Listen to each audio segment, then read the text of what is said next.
Relaciones entre didáctica, currículum y enseñanza. El proyecto curricular como proyecto transformador. ¿A qué nos referimos cuando hablamos de currículum o de currículo y por qué decimos que tiene un potencial transformador? El currículum se caracteriza por ser la planificación de la enseñanza. Es decir, es una propuesta construida socialmente a partir de los ideales e intereses de la sociedad que pone de manifiesto aquello que es importante que se sepa.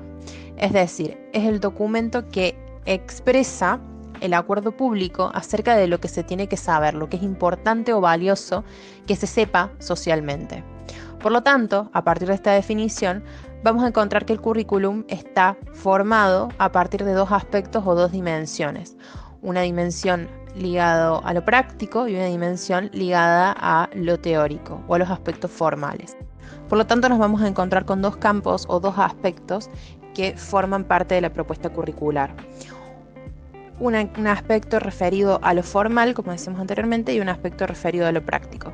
El aspecto referido a lo formal justamente hace referencia a la guía prescrita de los contenidos. ¿Qué significa esto? A todos aquellos documentos legales donde se establece el diseño curricular, ¿sí? Que parte de las distintas instituciones. En principio de nivel estatal, en nuestro caso a partir de los NAP, los núcleos de aprendizajes prioritarios.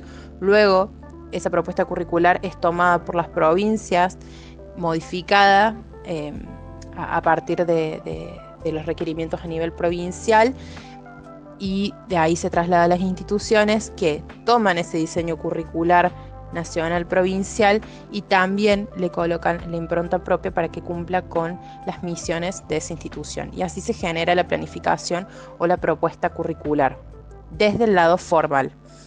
Esta planificación a través de los documentos y de guías prescritas de qué es lo que se tiene que enseñar tiene una íntima vinculación con lo que es el currículum formal, ¿sí? Que justamente es el prescrito o el ya dado.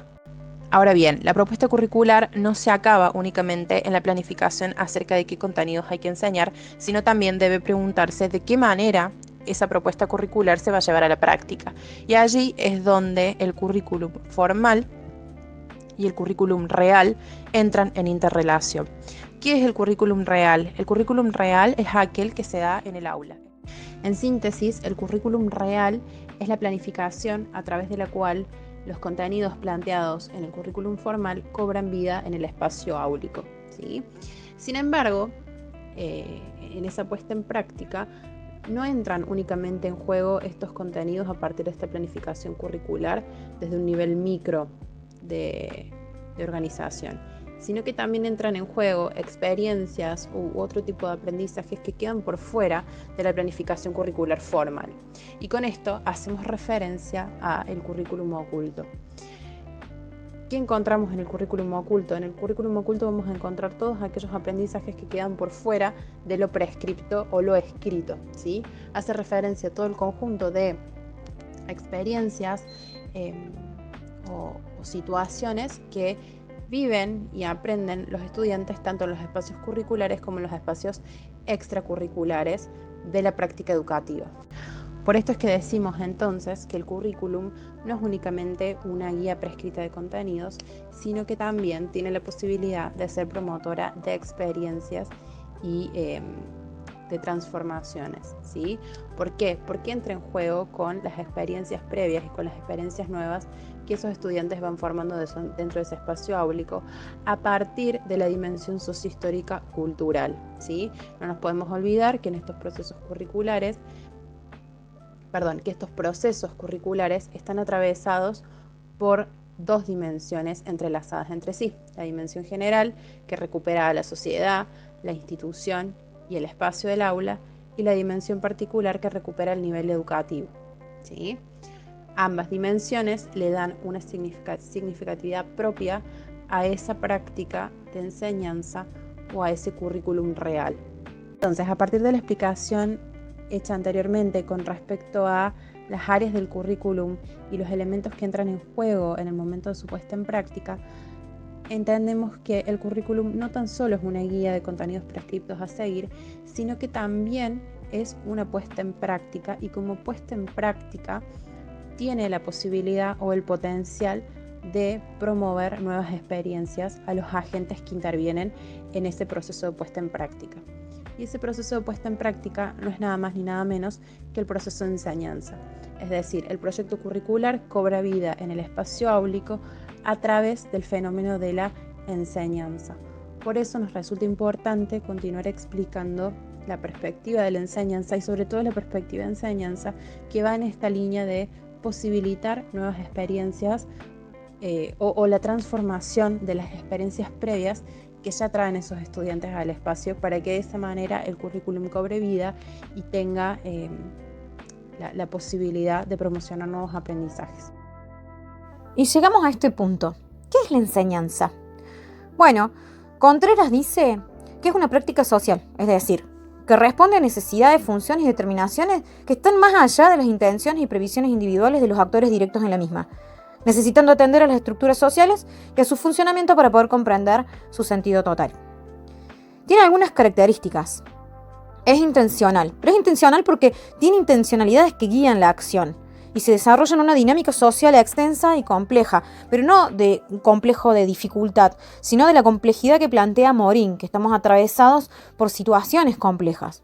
Tiene también un compromiso moral, y esto tiene que ver porque se produce entre personas que influencian y que a su vez son influenciadas.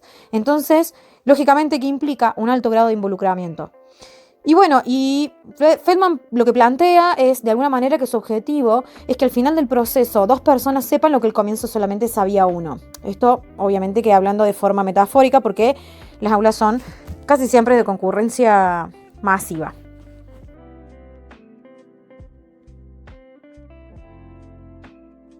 Entonces, cuando hablamos de enseñanza, estamos hablando de una actividad de al menos entre 2 personas. Una de las cuales posee un conocimiento o una habilidad que la otra no posee. Entonces se establece entre ambas cierta relación a fin de que la segunda pueda adquirir ese conocimiento. Habíamos dicho que enseñar siempre es una situación social, que implica por lo menos a 2, como dijimos antes, hablando metafóricamente. Pero esto se liga con situaciones de simetría, en donde alguien sabe algo que el otro no sabe. Entonces, la enseñanza como un intento de aprendizaje lo tomamos de esta manera porque se trata de una relación entre personas, por lo que no es posible asegurar que aquello que se debe o que se quiere comunicar sea efectivamente transmitido o adquirido. Porque cada uno aprende de diferentes maneras, en diferentes momentos, con diferentes recursos, porque todos somos diferentes. Y es por eso que no se podría aplicar un método específico, porque no lo hay, justamente por esta singularidad que tenemos los sujetos. Tenemos que decir entonces que acá se genera lo que sería un proceso de dependencia ontológica. Esto significa que no es causal. Entonces también tenemos que todo proceso educativo implica una interacción dinámica entre distintos factores. Por un lado tenemos lo que sería el aprendiz, que estamos hablando acá de lo que sería él o las personas en situación de aprendiente. El enseñante, también él o las personas que enseñan. El problema, que tiene que ver con algo que constituya un problema para el aprendiz, algo en lo que requiera ayuda de este enseñante para poderlo resolver, y los contenidos necesarios para resolver ese problema. Ahora, una vez que el aprendiz logra resolver el problema, las relaciones entre los factores indefectiblemente se van a redefinir.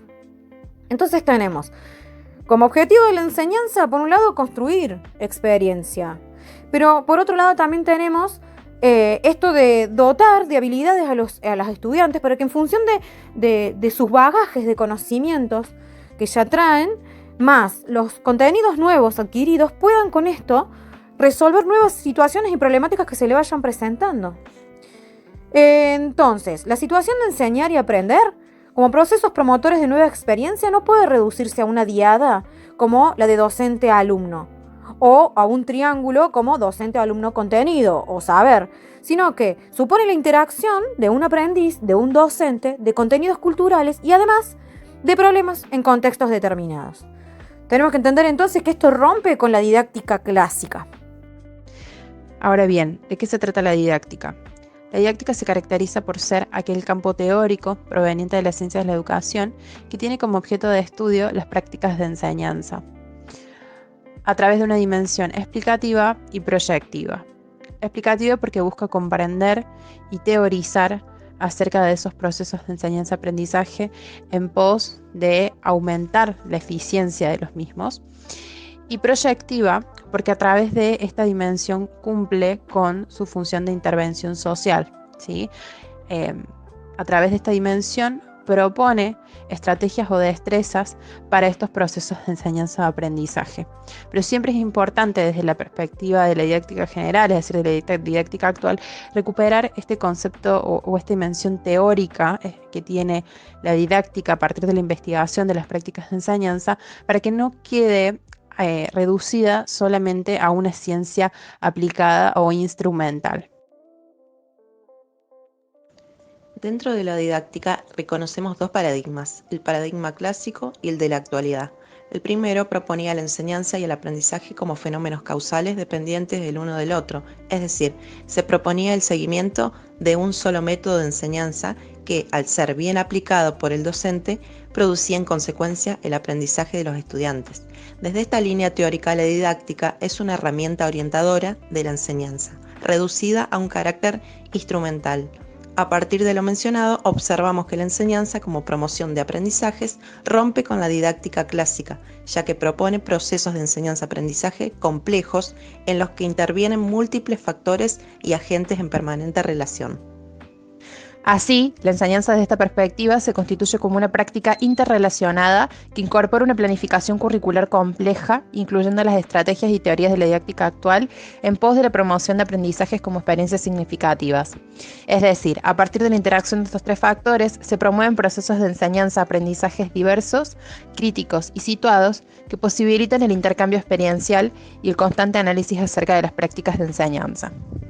Esta relación entonces pone de manifiesto que el currículo tiene un potencial transformador dentro de sí, capaz de llevarse a la práctica, siempre y cuando se interrelacione con modelos de enseñanzas y con una didáctica desde una perspectiva crítica y situada, atravesada por la dimensión sociohistórico-cultural y que tenga en cuenta la heterogeneidad de los distintos actores que forman parte de esa práctica, ¿sí? Es decir, que recupere la subjetividad de cada uno de ellos y cómo ese proceso va avanzando. De esta manera damos cierre a nuestro análisis acerca de la potencialidad transformadora en los procesos de enseñanza y aprendizaje y los distintos aspectos y dimensiones que se entrecruzan en dichos procesos para lograr ese objetivo.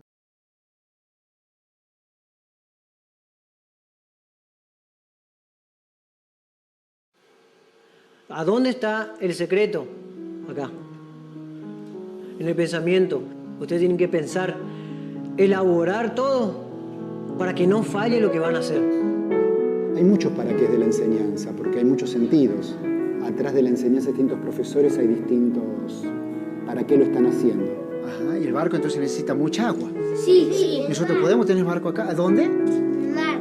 En el mar. ¿Y qué es el mar? Puede ser para que los alumnos aprueben los exámenes, para que tengan éxito en la vida, para que desarrollen una forma de pensamiento, para que crezcan personalmente. Soy de esta manera, soy de aquella manera. Tengo esta manera de ser, esta forma de ser. Dediquemos un tiempo y pensemos cuáles son. Dice 2 por 2 es 4. Le falta el palito a la E, fíjate. Si no sería miércoles. Y es miércoles. Una pregunta sincera. ¿Había alguien que no supiera sobre los ciclos de fertilidad? ¡Tatán! Yo lo exagero mucho, ¿no? ¿Se entiende lo que digo? Por ahí lo mejor que le puede pasar a un niño o a un adolescente es pasar por personas que contesten de manera auténtica, honesta y comprometida a esta pregunta, pero de distinta manera. Gato. ¿Qué dice entonces? Gato. Porque es bueno ser yo misma y reconozco todos mis aspectos, necesidades y habilidades. Soy amiga de mi cuerpo y me gusta lo que pienso, aunque a veces cometo errores. La enseñanza consiste en generar ese camino, generar que al final del proceso dos sepan lo que al principio sabía solamente uno. Es muy bueno lo que ha puesto mamá.